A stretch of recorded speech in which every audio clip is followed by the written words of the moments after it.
समाचार न्यूज। तो साथियों, यहाँ पे अभय सिंह जो गोसाईगंज के विधायक हैं, मौके पर जो कुछ उन्होंने कहा, हम आपको पूरा कवरेज दिखाना चाहते हैं।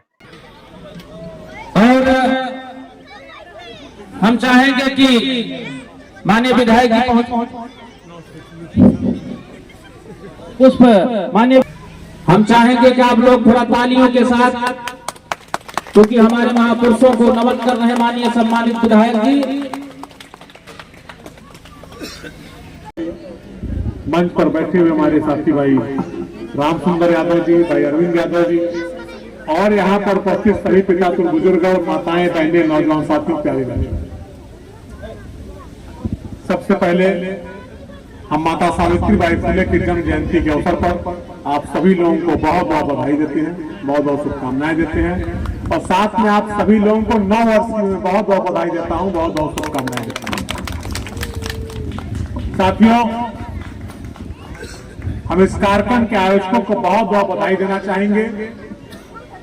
उन्होंने बहुत शानदार कार्यक्रम का आयोजन किया, सब लोग आमंत्रित हुए, सब इकट्ठा हुए, और माता सावित्री बाई फुले को याद किया गया, जो कि पहली महिला शिक्षिका थी, जो सबको पढ़ाती थी, शिक्षित करती थी, और चाहती थी, तो जानते थे वो लोग कि शिक्षा ही हर चीज की चाबी होती है। हम माता सावित्री बाई फुले के चरणों में कोट कोट नमन करते हैं, कोट कोट प्रणाम करते हैं। बाबा साहब के चरणों में कोट कोट नमन करते हैं, प्रणाम करते हैं। जो माता सावित्री बाई फुले ने शिक्षा दी थी, उसको आगे बाबा साहब ने भी अनफोल्ड किया और जन जन तक पहुंचाने का काम किया, आपको आपका अधिकार दिलाने का काम किया। उनके चरणों में कोट कोट नमन करते हैं। स्थितियां चल रही हैं, और जिस तरीके से आपके हक और अधिकार पर डाका डाला जा रहा है, उस हक और अधिकार को समझना चाहिए। आज जो परिस्थितियां बना दी जा रही हैं, जो बाबा साहब डॉक्टर भीमराव अम्बेडकर जी ने संविधान में आपका अधिकार देने का काम किया, आपको आरक्षण देने का काम किया, आज वो आपको नहीं मिल पा रहा है। भारतीय जनता पार्टी सरकार ने जो पोजीशन भारतीय जनता पार्टी की सरकार ने बना दिया है, चाहे दलित समाज के लोग हों, चाहे पिछड़े समाज के लोग हों, आप पढ़ रहे हो, पढ़ाई कर रहे हो, लेकिन क्या किसी को सरकारी नौकरी मिल रही है? हम जानना चाहते हैं। बहुत से लोग बैठे हैं, नौजवान भी बैठे हैं, बुजुर्ग बैठे हैं, हम लोगों की उम्र के लोग बैठे हैं, क्या सरकारी नौकरियां मिल रही, नौकरी निकल रही है? सब प्राइवेटाइजेशन हो रहा है। अभी आदरणीय त्रिभुवन दत्त जी थे, जो कि लगातार आपके हक और अधिकार के लिए विधानसभा में लड़ते रहे, पहले लोकसभा में लड़ते रहे हैं। हम इस मंच के माध्यम से आपको बताना चाहेंगे, लड़ाई अब अकेले नेता नहीं लड़ पाएगा। जिस तरीके से भारतीय जनता पार्टी के लोगों ने टीवी हो, अखबार हो, मीडिया हो, सब कुछ हाईजैक कर लिया है, इंटरनेट सस्ता कर दिया। दुनिया में सबसे सस्ता इंटरनेट हिंदुस्तान में है कि लड़के उसी मगन रहे। फेसबुक है, इंस्टाग्राम है, ट्विटर है और यूट्यूब है, इसी में आप मगन रहिए। अब भूल जाइए कि आपका लक्ष्य क्या है, बाबा साहब ने आपको क्या करने कहा था, किस तरीके से आपको तरक्की करना है, आगे बढ़ना है। उससे भटकाने का काम अगर कोई कर रहा है, तो भारतीय जनता पार्टी की सरकार आपको कर रही है, आप उसकी वजह से आगे नहीं बढ़ पा रहे। हम आपसे कहना चाहते हैं, जागने का समय आ गया है, चाहे दलित समाज हो, चाहे पिछड़े समाज हो। और मैं लगातार बोलता जा रहा हूं, नौकरियों का प्राइवेटाइजेशन किया जा रहा है। अगर प्राइवेटाइजेशन हो जाएगा, तो क्या संविधान में जो बाबा साहब ने आपको आरक्षण की व्यवस्था दी थी 22%, क्या उसका अधिकार आपको मिलेगा? नौकरी मिलेगी? तो नौकरी कैसे मिलेगी? नौकरी तब मिलेगी जब ये लोग इस सरकार से जाएंगे, उसके पहले मिलेगी नौकरी आपको? वहीं बगल में देखिए, बिहार राज्य है, जब तक भाजपा के साथ वहां पर लोग थे, तब तक नौकरी नहीं निकल रही थी, प्राइवेटाइजेशन था। जैसे भाजपा हटती है, नीतीश कुमार जी तेजस्वी यादव के साथ मिलकर सरकार बनाते हैं, नौकरियों की बहाल लग गई है। हमारे विधानसभा में 25 लोग जाकर वहां मास्टर हो गए, हुए नहीं हुए हैं? हुए हैं ना? क्यों हुए हैं? एक विचारधारा होती है, एक सोच होती है, एक विचारधारा के तहत आपका नुकसान किया जा रहा है। और इस लड़ाई को अकेले नेता अभय सिंह, माननीय त्रिभुवन दत्त जी नहीं लड़ पाएंगे। जिस स्थिति में जितने चालाक और बुद्धिमान वो लोग हैं, उसके खिलाफ सबको इकट्ठा होना होगा, जन जन को खड़ा होना होगा, जन आंदोलन बनेगा। तब माता सावित्रीबाई फुले के सपनों का भारत होगा, तब बाबा साहब डॉक्टर भीमराव अम्बेडकर का भारत होगा। इसको जान लीजिएगा। हम आपसे कहना चाहते हैं, ये आयोजन होते हैं, मैं आयोजकों को बहुत बहुत धन्यवाद देना चाहता हूं कि आयोजक आयोजन करते हैं और आप सब लोगों को जगाने का काम करते हैं। माता सावित्रीबाई फुले ने जो हमको शिक्षा दी थी, उस शिक्षा का प्रयोग हम कब करेंगे? बाबा साहब ने जो हमको अधिकार दिया, वो अधिकार हमको कैसे और कब मिलेगा? तो वो अधिकार आपको तब मिलेगा जब उत्तर प्रदेश और केंद्र से भारतीय जनता पार्टी सरकार चली जाएगी और आपकी विचारधारा वाली सरकार आएगी, तब आपको आपका हक और अधिकार मिलेगा। हम नौजवानों से कहना चाहते हैं और बात करना चाहते हैं, आपका आपस में विरोध हो सकता है, गांव में दो नौजवानों का, दो परिवार, दो पटीदारों का झगड़ा हो सकता है, लेकिन ये विचारधारा की लड़ाई है।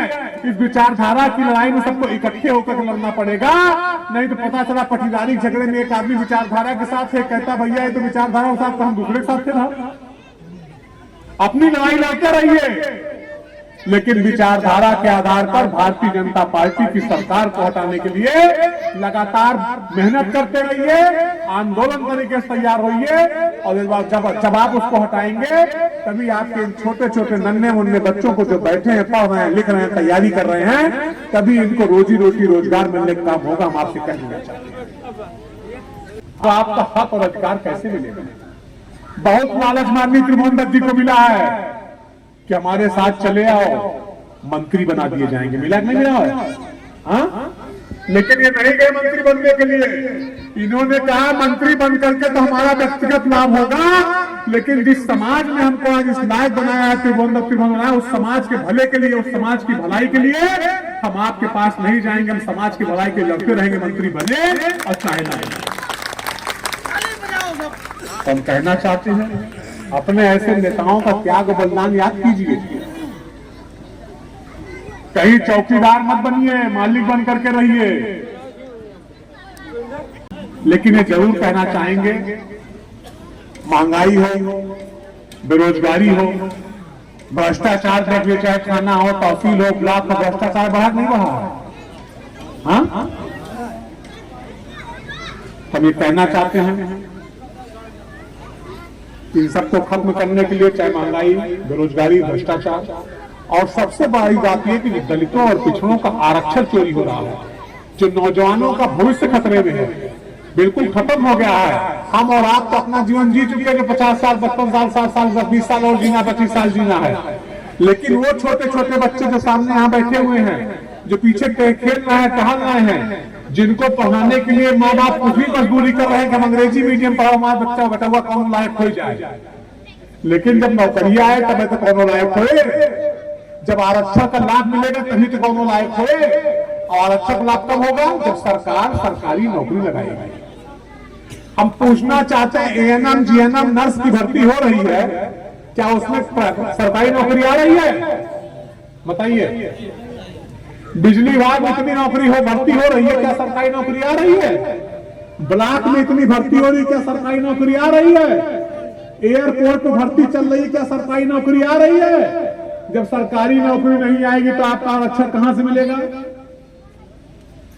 जो बाबा साहब का बनाया हुआ संविधान, उसको एक तरीके से घुमा फिरा के मिटाने और खत्म करने का काम किया जा रहा है, नहीं किया जा रहा? बताइए। बाबा साहब के सपनों भारत है। बाबा साहब थोड़ी सोचे सब चीज प्राइवेट हो जाएगी, हमारा लिखा हुआ घुमा फिरा के उसको खत्म कर देंगे। तो हम ये कहना चाहते हैं, आप सभी लोग जाग जाइए और समझ जाइए। और जब ये भारतीय जनता पार्टी की सरकार जाएगी, तभी आपका भला हो सकता है, तभी आपका कल्याण हो सकता है। हम यहाँ पे आए हुए सभी नौजवानों का, सभी अतिथियों का, सभी बच्चों का बहुत बहुत स्वागत करते हैं, अभिनंदन करते हैं। और आप जितने लोग हो, सब नौजवान ऊर्जावान लोग हैं। आप जहां बैठोगे वहीं 10 दिन 50 की पंचायत लग जाएगी। आप सभी नौजवान लोगों को जगाने काम करिए, मजबूत करने काम करिए, समझाइए कि सरकार की पॉलिसी से कितना नुकसान हो रहा है। जब आपका सरकारी नौकरी नहीं मिलेगी तो क्या करोगे? प्राइवेट में क्या करते हैं? कहेंगे 8 महीने का घूस दो तो तुमको भर्ती करेंगे। और उसका कब निकालने की कोई गारंटी नहीं है। तो सबसे बड़ी समस्या, चाहे हिंदुस्तान हो, चाहे उत्तर प्रदेश हो, चाहे हमारा जिला हो, चाहे नौजवान हो, सबके लिए एक समस्या है रोजगार। और रोजगार पाने के लिए अपना हक और अधिकार उसमें आपको मिले रोजगार में। इसके लिए सबसे बड़ी आप लोग तैयारी कीजिए, एक आंदोलन का रूप लीजिए। जन जन जब तैयार होगा तभी आंदोलन बनेगा कि भारतीय जनता पार्टी सरकार को हटाइए और अपना सांसद बनाइए, अपना विधायक बनाइए, जो आपकी बात को, हक और अधिकार को लगातार कहता रहे।